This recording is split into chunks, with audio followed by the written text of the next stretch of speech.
سوال لوگوں کے ذہن میں یہ اٹھتا ہے کہ جب آپ یہ فرماتے ہیں کہ سیدنا عثمان کے عہد میں بغاوت ہوئی، کوفیوں نے بصریوں نے بغاوت کی، اس کو بغاوت کہنے میں کوئی تردد تعامل نہیں ہے، تو سیدنا علی کی حکومت قائم ہو گئی امرہم شورا بینہم کے اصول کے تحت۔ جو کچھ وہاں حالات موجود تھے، ایک صوبے کے اندر ایک گورنر ہیں جو اس کو ماننے سے انکار کرتے ہیں، ان کا جو بھی موقف ہے وہ ذاتی حیثیت میں نہیں بلکہ سرکاری حیثیت میں ایک اختلاف کا اظہار کرتے ہیں، لوگوں کو بیعت لینے سے روکتے ہیں، اور پھر اس کے بعد اگر ہم یہ بھی مان لیں کہ سیدنا علی کی حکومت استبداد ہی پہ مبنی تھی، تب بھی ڈیفیکٹو بھی نہیں مانتے، بالفعل بھی نہیں مانتے، تو یہ سب کرنے کے بعد پھر اقدامات بھی ہوتے ہیں، جنگیں بھی ہوتی ہیں، تو اتنے کچھ کے بعد بھی یہ کہنے میں کیا تعامل ہے کہ ان کا یہ عمل، ان کا یہ اقدام بغاوت نہیں تھی، خون بہا، جنگیں ہوئیں، اقتدار کو تسلیم نہیں کیا گیا، سب کچھ ہوا، پھر بھی باغی کا اطلاق کیوں نہیں کیا جاتا؟ آخری ایک مثال کو سامنے رکھ کے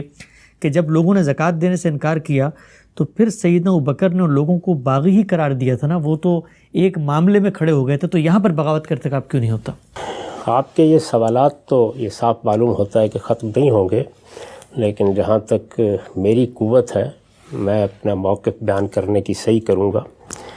سب سے پہلے یہ سمجھ لیجئے کہ کسی حکومت کے معاملے میں نے بڑی وضاحت سے بتایا ہے کہ جب آپ یہ کہیں گے کہ اس کے خلاف اٹھنے والے بغاوت کا ارتکاب کر رہے ہیں تو خود اس حکومت کے انعقاد کو یا ڈیجورو ہونا چاہیے یا ڈیفیکٹو ہونا چاہیے۔ سیدنا ابوبکر صدیق رضی اللہ عنہ کی آپ نے مثال دی، میں یہ بتا چکا ہوں کہ اللہ کے آخری پیغمبر نے بنیادی فیصلہ فرمایا، اور وہ فیصلہ یہ تھا کہ اس وقت دو جماعتیں ہیں، ایک انصار کی جماعت ہے، ایک مہاجرین قریش کی جماعت ہے، اس میں مہاجرین قریش کو میرے بعد اقتدار منتقل ہو جائے گا۔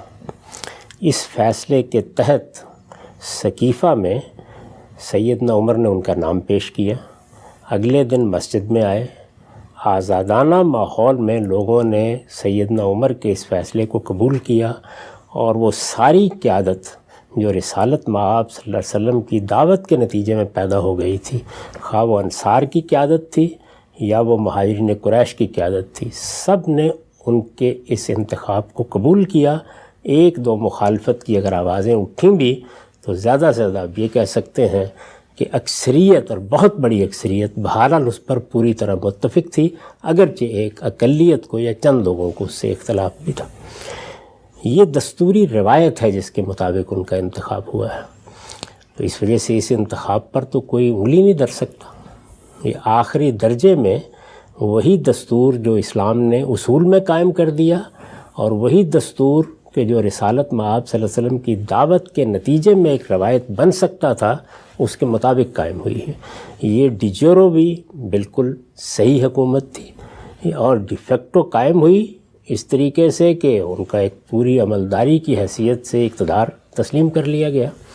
اس میں اگر کسی نے بغاوت کا ارتکاب کیا ہے تو اسے باغی ہی کہا جائے گا۔ یعنی پہلا مرحلہ یا پہلا مسئلہ یہ ہے کہ حکومت کس طرح قائم ہوئی ہے۔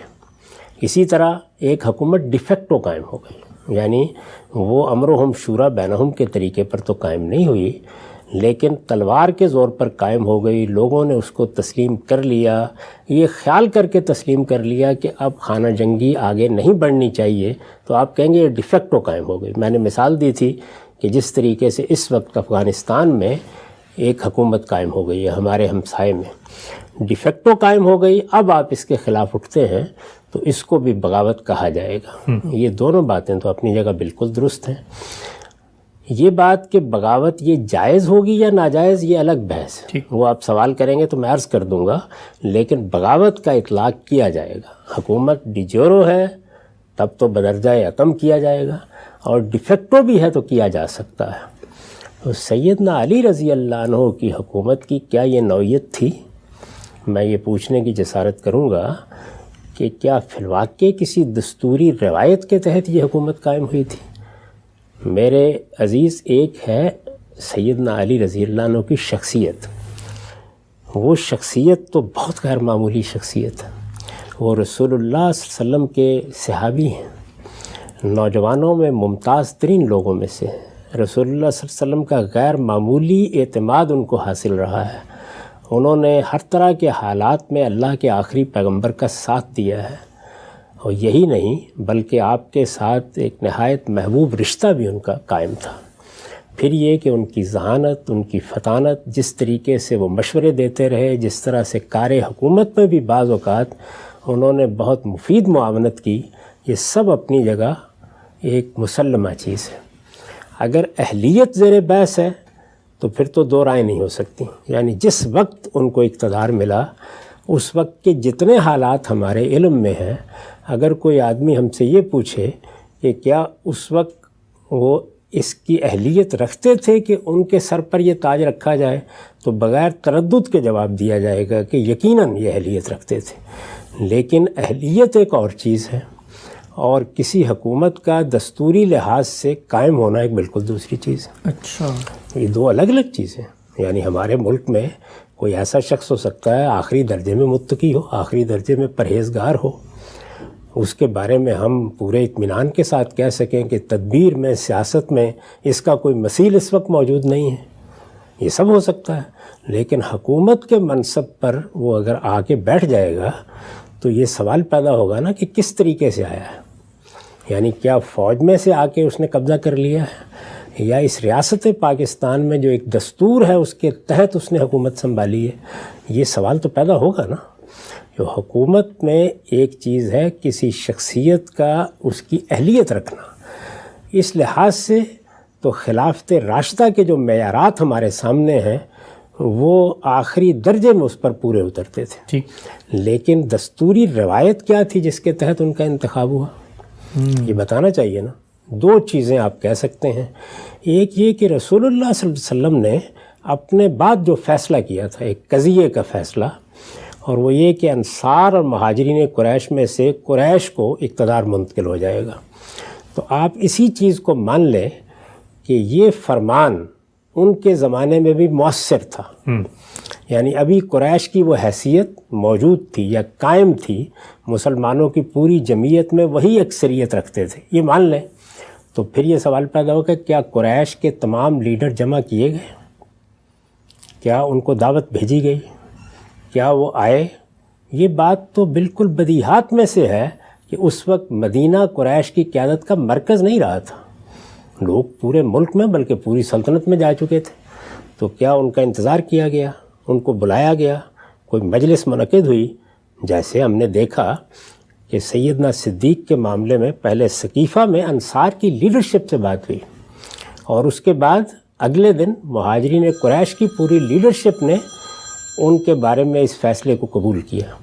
ہم سیدنا عمر کے بارے میں دیکھ چکے، اور میں بتا چکا آپ کو کہ سیدنا صدیق نے تمام قریش کی اور انصار کی لیڈرشپ سے بات کی، اپنی رائے پیش کی، اور ان میں سے ہر شخص نے اپنی رائے دی، اور اس کے بعد فیصلہ ہوا۔ سیدنا عمر کے بارے میں ہم یہ جانتے ہیں کہ دنیا سے رخصت ہو رہے ہیں، تو جو اس وقت قریش کی لیڈرشپ موجود ہے ان سب لوگوں کو انہوں نے یہ ذمہ داری سونپی کہ تم فلاں جگہ جمع ہوگے اور وہاں بیٹھ کر پہلے یہ فیصلہ کرو گے کیا تمہارے اندر سے کسی پہ اعتماد ہو سکتا ہے تمہارا، اور پھر لوگوں سے رائے لے لو گے اس معاملے میں۔ تو اس اصول کی پیروی کی گئی۔ تو دستوری روایت اگر آپ یہ مانتے ہیں کہ سیدنا علی کے زمانے تک بھی، یعنی دوسرے لفظوں میں کہیے کہ عثمان رضی اللہ عنہ کی شہادت کے موقع کے اوپر بھی قریش کی یہ حیثیت قائم تھی، یہ مانا جا سکتا ہے۔ تو اگر آپ یہ مانتے ہیں تو پھر سوال یہ پیدا ہوگا کہ قریش کے وہ لیڈر کون تھے جو جمع ہوئے، وہ کہاں سے بلائے گئے، کیا ان کا انتظار کیا گیا، وہ سب کیا آئے، پھر ان سب نے یہ فیصلہ کیا؟ یہ سوال۔ دوسری صورت قبول کر لیں، دوسری صورت یہ ہے کہ قریش کیا، اب تو ایک پوری سلطنت میں لاکھوں لوگ مسلمان ہو چکے تھے، تو پھر ظاہر ہے کہ یہ مسئلہ سامنے آئے گا جس کی میں بڑی توضیح کر چکا کہ ان کے نمائندگان کہاں تھے۔ پھر تو یہ ہونا چاہیے تھا نا کہ اگر اتنی بڑی سلطنت میں لوگ موجود ہیں تو ان سب کے نمائندوں کو بلایا جائے۔ تو اگر آپ پوری سلطنت کے مسلمانوں کا کوئی ایوان نمائندگان رکھتے ہیں تو وہ یہ حق رکھتا تھا کہ وہ انتخاب کرے، اور اگر قریشی تک محدود سمجھتے ہیں، اور میں تھوڑی دیر کے لیے مان لیتا ہوں کہ جو روایت چلی آ رہی تھی چلیے اسی کے مطابق انتخاب کرنا ہے، تو پھر قریش کی لیڈرشپ کو ہونا چاہیے تھا۔ ایک یہ بات۔ دوسرے یہ کہ قریش کی ساری لیڈرشپ آ گئی اور بلا لی گئی، تو آپ کو یہ بتانا پڑے گا کہ کیا آزادانہ فضا میں ان کو رائے دینے کا حق تھا؟ یہ بات تو مسلمات میں سے ہے کہ اس وقت مدینے پر باغیوں کا قبضہ تھا، وہ سیدنا عثمان کو شہید کر چکے تھے۔ یہ بات بھی مسلمات میں سے ہے، اس میں کسی خبر واحد کو پیش کرنے کی ضرورت نہیں ہے کہ سیدنا علی کے دائیں بائیں کھڑے ہو کر انہی لوگوں نے سب سے پہلے یہ تحریک کی ہے کہ ان کی بیعت کی جائے۔ اور یہ بات بھی بالکل مسلمات میں سے ہے کہ جو دو آخری لوگ تھے، سیدنا طلحہ اور سیدنا زبیر، دونوں نے اس بات کی گواہی دی کہ ہم سے یہ بیعت جبراً تلواروں کے تحت لی گئی ہے، اور اس کے بعد یہ آپ جانتے ہیں کہ وہ جنگ جمل میں شہید ہوئے ہیں۔ اور ام المومنین سیدہ عائشہ اسی مطالبے کو لے کر نکلی ہیں جو مطالبہ بعد میں معاویہ رضی اللہ عنہ نے اختیار کیا۔ تو ہم سب سے پہلے یہ دیکھیں گے ہمارے ساتھ مسئلہ کیا ہے۔ مسئلہ یہ ہے کہ ہم جب سیدنا علی کی شخصیت کو دیکھتے ہیں، صحابہ میں ان کے درجے کو دیکھتے ہیں، ان کے پس منظر اور ماضی کو دیکھتے ہیں، ان کی خدمات کو دیکھتے ہیں، ان کی شخصیت میں جو محاسن اللہ تعالیٰ نے ودیت فرمائے تھے ان کو دیکھتے ہیں، تو اس دستوری سوال سے قطع نظر کر لیتے ہیں۔ لیکن یہ دستوری سوال تو اپنی جگہ اہم ترین سوال ہے۔ میں نے اس کو اس طرح بیان کیا تھا کہ جو صورتحال اس وقت تھی، اس صورتحال میں غبار اڑ رہا تھا، گرد و پیش میں معلوم نہیں کیا کیا اطلاعیں پہنچ رہی تھیں۔ ہر طرف یہی بات بیان کی جا رہی تھی کہ وہاں بغاوت ہوئی ہے اور باغیوں نے کھڑے ہو کر لوگوں سے زبردستی بیعت لے لی ہے، اور وہی اب یعنی سیدنا عثمان کے قاتلین دائیں بائیں کھڑے ہوئے ہیں۔ تو میں نے یہ عرض کیا تھا کہ اس میں اگر ایک صوبے کے گورنر نے یا کسی اور شخص نے یا ایک بڑی جمعیت نے یا بہت سے صحابہ نے یا سیدہ عائشہ ام المومنین نے اس سے انکار کیا کہ وہ اس حکومت کو مانے رکھیں، تو اس کے لیے ان کے پاس بھی ایک جواز موجود ہے۔ پہلے تو یہ بنیادی بات سمجھ لیجیے کہ کسی شخصیت کی اہلیت ایک الگ چیز ہے، اور اس کے بارے میں دستوری قاعدے پورے ہوئے ہیں، دستوری روایت کے مطابق انتخاب ہوا ہے۔ اگر آزادانہ ماحول میں قریش کی لیڈرشپ نے، میں ابھی پوری سلطنت کے نمائندگان کی بات نہیں کرتا، اگر قریش کی لیڈرشپ نے بھی آزادانہ ماحول میں انتخاب کیا ہے اور اس سے ان کی حکومت قائم ہوئی ہے، اور وہاں کوئی ہنگامی صورتحال نہیں، کوئی غبار نہیں اڑ رہا ہے، کوئی باغی وہاں قبضہ نہیں کیے ہوئے ہیں، کوئی ایسی صورتحال نہیں ہے، مطلب بالکل صاف ہے، تو میں بغیر کسی تردد کے ایک ہی جملہ آپ بولیں گے تو یہ کہوں گا کہ معاویہ رضی اللہ عنہ نے بغاوت کی۔ لیکن کیا فی الواقع میں یا آپ اپنے سینے پر ہاتھ رکھ کر یہ کہہ سکتے ہیں کہ ایسی ہی صاف صورتحال ہے؟ تو اب سے وہ فساد کی صورتحال میں آپ ایک مثالی انتخاب اور دستوری روایت کا تقاضا کیوں کر رہے ہیں؟ یعنی جب بھی آپ کسی انتخاب کا تقاضا کریں گے تو آپ یہی تقاضا کریں گے۔